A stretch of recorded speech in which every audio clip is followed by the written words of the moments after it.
Growing up, I was always asked one question by everyone new and everybody I already knew, and that was, what do you want to be when you grow up? Well, I'm sure all of you have heard that too, right? For me, my answer was never really the same. I would say anything from veterinarian to architect. I would say anything from veterinarian to architect. And I really couldn't make a decision. Well, as I got a little older, I started to realize it wasn't really about what my favorite place that was at the time, but it was about what I wanted to do with my life. And I looked around, looked at my family, and they always wanted me to be something great with my life. Obviously, like every family wants for every kid in their family. And so I thought about it. They want me to be something high paying, right? They want me to be something well known with a lot of opportunities. So I looked around at my interests. Well, I like drawing, I like math, so engineering seemed perfect for me. And for the next 8 or 9 years of my life, I stuck with it. Every time somebody would ask me, I would say, I want to be an engineer. And I thought my life was set. Going to college, engineering. Well, one day, when we were doing our class selection sheets at the end of our 9th grade year, there's this new class, Fundamentals of Agri-Science. I talked to my friends about it, and apparently, it was this class in the new shop building. And who wouldn't want to try out this new, cool, fresh, expensive shop in the school? Like, it's brand new. So, of course, we all signed up, and those of us that got in were super excited to start working in that shop. But that's not how we started. We started by learning about beef cattle, this thing called an FFA organization, whatever that is. I was really just uninterested and bored with the class. I was, I'm not gonna lie. Eventually, Miss Lab started to introduce these things called CDs and LDs, competitions. And for anyone who's known me for a long time, that's what I like, competitions. And so me and my friends Jackson, Jesse, and Kay all decided to start a team for this land evaluation competition. All Mr. Lett had to say was that it was the most competitive competition, and we hopped right on it. We didn't really make what we wanted to at that time in land, but a few of us went on to do Envirothon, this other CBE, and also aquaculture. And in those two, we placed. We won banners. It was great. We were happy. And honestly, I fell in love with those blue banners. And I didn't know it at the time, but I was starting to fall in love with aquaculture and the agriculture industry as a whole. Well, over the next couple of years, I started getting more and more involved in FFA and agriculture as a general industry. I became an officer for our officer team, and I was a sentinel, and I just kept competing. And I was starting to love it. Like, that's what I wanted to wake up and do every day. Was go to Let's class, learn about a new CDE, start competing. And I did. And with time, this engineering path was still what I said I wanted to do, but it wasn't really an interest anymore. It was more of a, that's what I've said I'm gonna do for 8 years now. Might as well stick with it. If I change now, then I'm just lying to my family, right? And they're gonna be worried about it. Can't be indecisive, right? Well, I started getting more involved. And the more involved I got, the less engineering seemed interesting. And the less engineering seemed interesting, the more I just told myself, you don't have to care about what job you want to do. You don't have to love it. As long as you're making good money, that's what matters, right? Money's money. Well, I started to work on myself, and I started to realize, maybe I don't want to be an engineer. But no, I have to. 100% I have to, that's what I'm doing. I'm going to college to be an engineer. That's what I've said for years and years now. So that's what I have to do. Well, one day, Mr. Lett takes us on a tour of Auburn. And this tour, we go into the fisheries. I'm looking around at all these cool tanks and all these ponds filled with all kinds of fish that at the time I didn't know the name of, and hopefully I do now. And I realized, people do this. This isn't just a competition where I go in, remember some pictures of fish, and then tell them what it is. That's not what it is anymore. This is real. I can do this for the rest of my life. This is what I want to do. I love it. And I went home. I tried to convince my mom. She didn't like the idea. She thought I was going to be some homeless fisherman. I hope that's not what happens. I don't know for sure.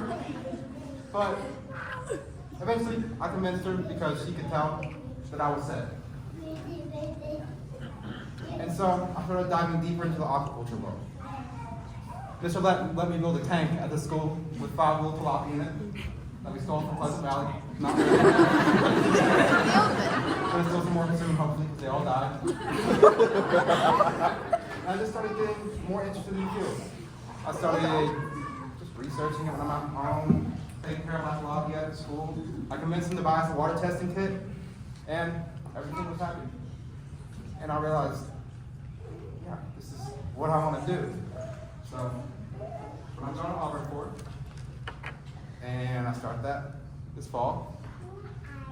And I got so involved with it, I started emailing random people in the industry at Auburn, and I got a job lined up for the summer, working around the state, doing research in ponds and streams.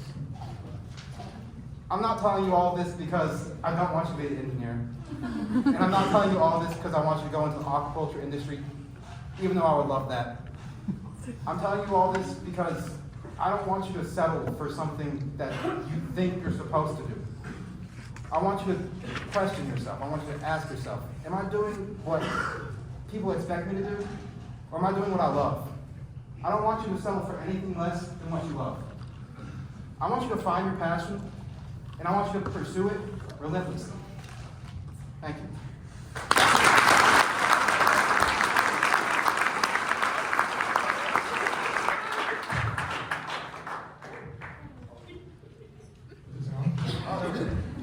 So, good afternoon, everybody.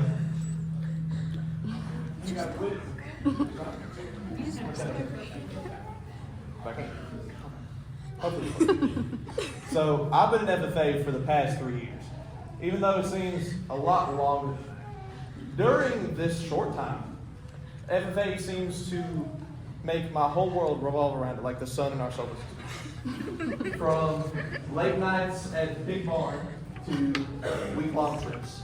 From hours in the classroom to hours in the truck. FFA has provided guidance and structure for arguably some of the most crucial years of my life. And I've learned many lessons. I'm going to explain one very important lesson you all tonight. So I want y'all to picture this, and I'm going to tell y'all a story. A couple months back, right outside of Saks on Bynum Leatherwood Road, there is a group of buildings called the Calhoun County Agro Center. A handful of us here tonight have spent countless hours at these buildings that I like to call the pig barn, or the barn. Well, one afternoon, I was sitting there taking care of my pigs as normal, and my mom texted me and says, "Hey, dinner's ready up. You should probably start heading home." So that's exactly what I did. Started putting my stuff up, started walking to the car, and at this point in time, my pig's pens were incredibly messy. They were probably standing up to their ankles in mud. Just so you know, that's not good. So I decided that I remember the next day was going to be really busy. And I decided that I was going to stop and get some shavings before I went home. Well, I don't know why I did this, but from the first time I started driving to this moment that I'm about to share with you, my sequence of events for getting in the car. I would open my door, I'd hop in. I'd turn the car on with this hand. Turn the car on. I'd buckle my seatbelt, and then I would go ahead and put the car in drive or reverse, depending on the direction I was going. Let's say I had to wait on Ira or Max, or I was sitting there picking a song, because songs are really important when you're driving. Well, whenever I decided I was going to go get shavings, I remembered that just like my pig's pen, my trunk was also incredibly big, and I wasn't going to be able to fit the 6 to 8 bags of shavings tonight. So as I was sitting there picking a song, I was thinking, oh man, I gotta go clean out the trunk. So whenever I did that, I put my foot off the brake. Forgot to put the car back in park. Y'all can kind of see what's happening. I was already 90 degrees rotating my seat. My feet were dangling out of the car. It starts rolling. Well, everything froze. And while this freeze was a split second, to me it felt like an eternity. It was painful, it was torture. But whenever that freeze ended, I decided I gotta get this car to stop. Or it's gonna be bad. Because I knew exactly what was about to happen. Michelette's truck was parked right next to me. Well, whenever this freeze stopped, I tried to move my foot back into the car. It got stuck because these big old clown shoes I have. Well, it got stuck in between the frame of the car and the bottom of the door, this little area right here. It was wedged in. I sit there, grab it with my arm, like shove it out, and then pull it back in with my arm. I was panicking. At this point, the damage had already been done. My driver's side door had hit Michelette's rear fender of his enormous Ram 25. I would kill him, even with the dent in it. And it had bent backwards where the door was parallel with my front fender. Well, at this point, I was scared for my life. I thought Michelette was going to kill me. I thought my mom was going to kill me. I thought my life was over. I even thought about fleeing the scene for a second. I was just going. Well, I decided to go back in and tell Michelet. The long trek from my car back to the barn. I walk inside, I say, let me out, call him outside.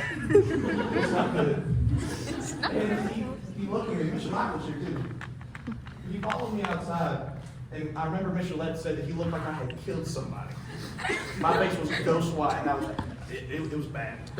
And whenever I was explaining to him what was happening, my voice was trembling more than California during an earthquake.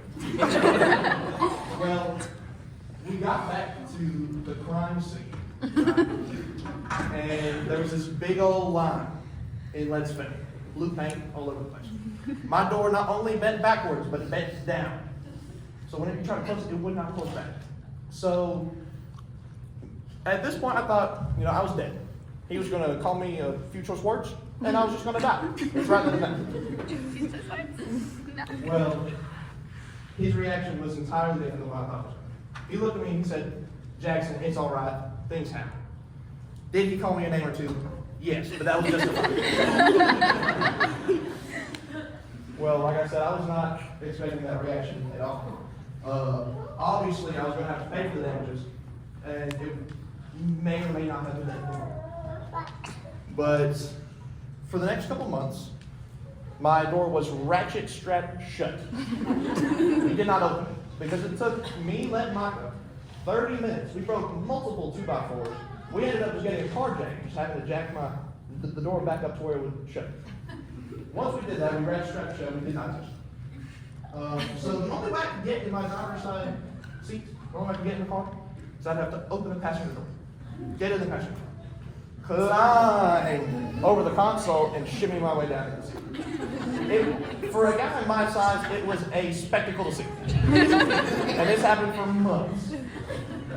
Well, I'm a lot more flexible because of it.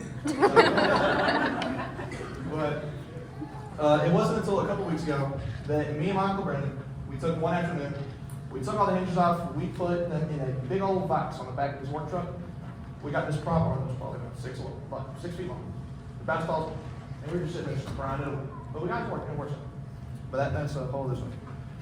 Well, I learned 2 lessons that day.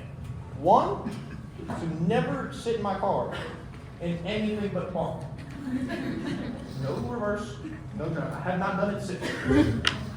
And the second lesson I learned is the importance of grace. Everybody deserves just a little bit of grace. Doesn't matter what the situation is, grace is always important.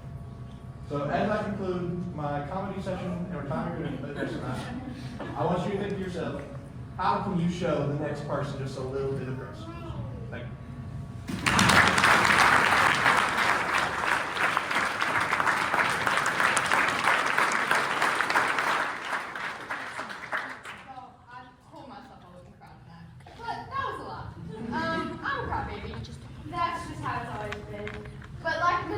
let's say 2021, my 10th grade year, we got an ag program, which I had been begging my administration for forever because I loved it. My friends did it, my family had done it, and I didn't know what I was going to do. I wanted an ag program so badly. So in 2021, when we got an ag program, that was the first thing I wanted to do. I stood in that classroom, and I felt just at home. It was the perfect place for my agricultural journey to start and to grow into the biggest thing that has impacted. Jacket has made me more confident, has made me able to speak in front of you tonight, and has given me so many friends